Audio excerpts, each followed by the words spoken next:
बिस्मिल्लाहिर्रहमानिर्रहीम नहमदुहु व नुसल्ली व नुसल्लिमु अला रसूलिहिल करीम। दो ख़बरें हैं जिनमें पहली ख़बर तो बहुत अफसोसनाक है, आप सुन चुके। मैं भी उसमें अपना हिस्सा डालने के लिए अर्ज़ करने लगा हूँ। कोयटा रेलवे स्टेशन पर ख़ुदकुश हमला, 27 शहीद 62 ज़ख्मी। प्लेटफार्म 1 के दाखिली दरवाज़े पर हुआ। 7 से 8 किलो धमाका खेज़ मवाद का इस्तेमाल, कालादम तंजीम ने ज़िम्मेदारी कबूल कर ली। धमाका सुबह 8:20 पर टिकट घर के करीब हुआ। मुसाफिर पेशावर जाने के लिए जाफ़र एक्सप्रेस का इंतज़ार कर रहे थे। इब्तदाई रिपोर्ट शहदा में खातून, ज़ख्मियों में 2 रेलवे पुलिस एहलकार, बच्चे और ख़वातीन शामिल हैं। मुतअद्दिद की हालत तशवीशनाक, लोग प्यारों को तलाश करते रहे। दहशतगर्दों का पीछा करके मनतकी अंजाम तक पहुँचाया जाएगा। वज़ीर आज़म साहब जो मुल्क से बाहर हैं, वज़ीर आला पंजाब भी मुल्क से बाहर है, बिलावल के अबू सदर पाकिस्तान भी, बिलावल साहब और वज़ीर आज़म साहब फरमा रहे हैं कि दहशतगर्दों की मज़म्मत करते हैं और इनको मनतकी अंजाम तक पहुँचाएँगे। अल्लाह करे कि आपको तौफ़ीक मिले अपने मुल्क के मामलात और हालात की तरफ तवज्जो करने की। आर्मी चीफ़ ने कहा, दहशतगर्दी किसी सूरत बर्दाश्त नहीं की जाएगी। आर्मी चीफ़ शहदाए कोटा की नमाज जनाजा में शिरकत की। उन्होंने ज़ख्मियों की इयादत भी की है। वो फोर्सेस, हमारी एजेंसियाँ जो मुल्क की सरहदों पर पहरा दे रही हैं, दहशतगर्दों से लड़ रही हैं, और जो जवान जानें कुर्बान कर रहे हैं उनको सलाम।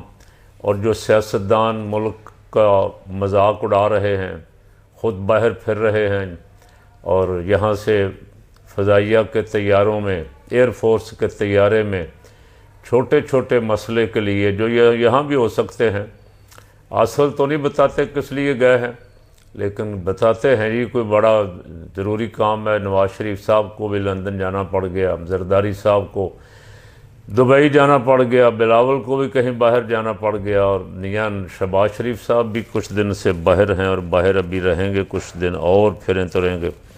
बहरहाल दहशतगर्दी की जितनी मज़म्मत की जाए कम है।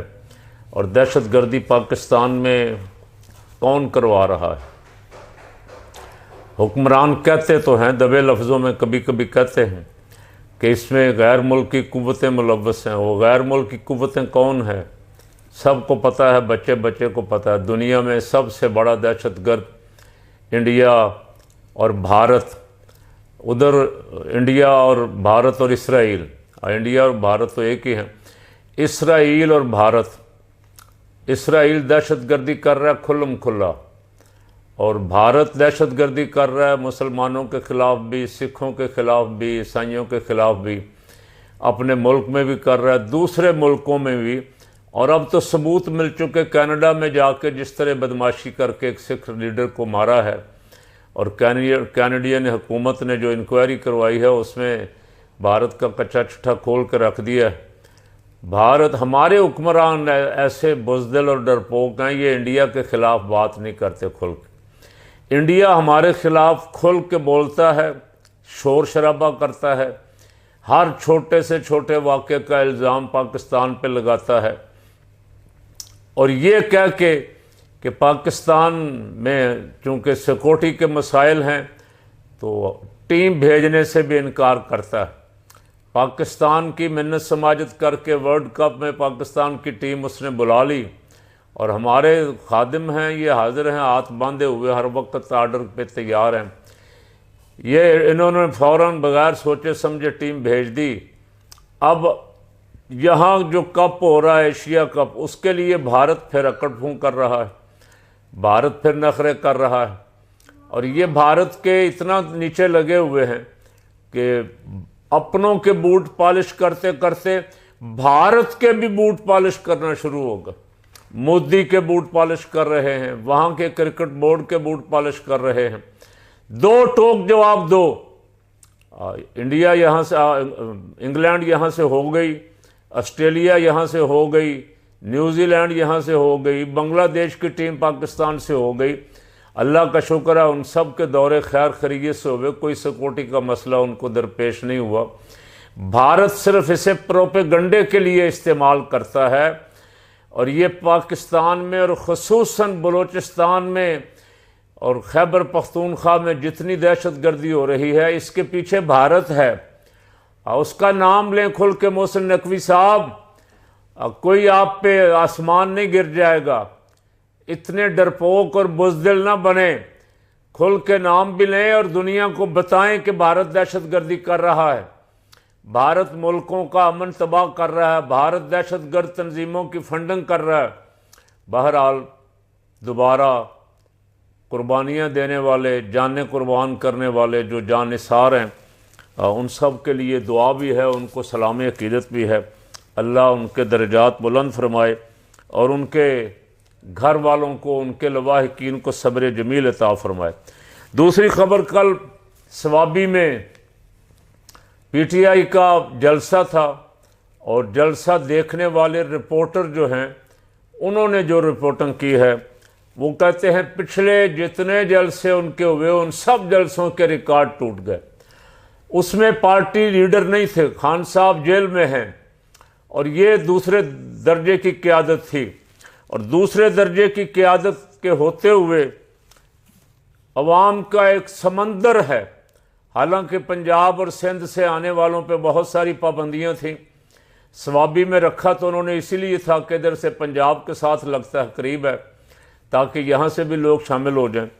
लेकिन हुकूमत इतनी खौफजदा थी कि इस्लामाबाद और फैज़ाबाद वगैरह कंटेनर लगा के बंद कर दिया था, पुलिस खड़ी कर दी थी। ख़तरा क्या था? ख़तरा ये था कहीं जलसा ख़त्म करके इधर ना आ जाएं। और उन्होंने जलसे में जो लीडरों ने तकरीरें की, लीडरशिप भी पीटीआई की वहाँ सारी मौजूद थी, और जो तकरीरें की उन्होंने, अली अमीन गंडापुर ने कहा बानी इसी माह काल देंगे। ये अवाम को उन्होंने खबर दी है कि बानी पीटीआई इसी माह एहतजाज की काल देंगे, और ऐसी काल होगी कि उस पर पूरा मुल्क निकलेगा। और उसने कहा कि उन कारकुन उनकी रिहाई तक वापस नहीं आएंगे, और हमने घर वालों को कह दिया और कह के जाएंगे, सफ़ेद चादर कफन के साथ लेके जाएंगे, घर वालों से कह के जाएंगे कि अगर हमारी डेड बॉडी आए तो जनाजा पढ़ लेना, हम पीटीआई अपने बानी पीटीआई को रिहा करवाए बगैर वापस नहीं आएंगे। बदकिस्मती ये है कि इसने, अली अमीन गंडापुर ने, पिछली दफ़ा लोग बहुत जोश से आए थे और बड़ी तादाद में आए थे, इसकी वजह से मायूसी फैली। अब इसको कफ़ारा अदा करना है। अगर तो ये कफ़ारा अदा करने में कामयाब रहा तो इसकी लीडरी बच जाएगी। अगर इसने पहले की तरह अवाम को फिर अवाम के साथ दो नंबरी की तो ये हमेशा हमेशा के लिए लीडरी से भी जाएगा और अपनी सीट से भी जाएगा। इधर हमारे एक मेहरबान हैं ख्वाजा आसिफ शर्मो हया वाले, जो एक 75 साला खातून के साथ जाल साजी और धोखा करके उसकी सीट पे बैठे हुए हैं, और असम्बली में बोलते हुए भी शर्म नहीं आती उनको, और बाहर बयान देते हुए भी नहीं आती। उन्होंने फरमाया गंडापुर 2 बार इस्लामाबाद पर हमला आवर हुआ, फिर गायब हो गया, कंप्रोमाइज्ड शख्स है। तो ख्वाजा साहब, गंडापुर तो कंप्रोमाइज्ड है, आप क्या हैं? दोनों दफ़ा आपने ऐलान किया था कि अटक पुल क्रॉस नहीं करने देंगे। वो तुम्हारे छाती पे चढ़ के आके अटक पुल क्रॉस करके डी चौक तक आया, और उसका ऐलान तो डी चौक तक का ही था, दोनों दफ़ा आया। अगर शर्म होती तो आप थोड़ा सा चुल्लू में पानी लेके डूब मरते उसमें। आपकी बड़कें, वजीर दिफा साहब की बड़कें 2 दफ़ा गंडापुर ने तहस नहस की।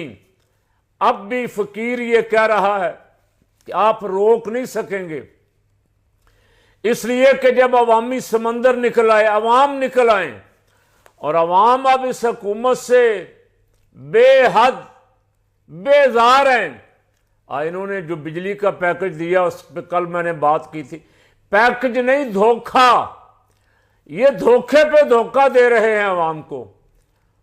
ये अवाम इनसे बेजार हैं। अब अगर अवाम निकल आई तो ख्वाजा आसिफ साहब फिर आपको डी चौक से लोग इधर उधर नहीं जाने देंगे।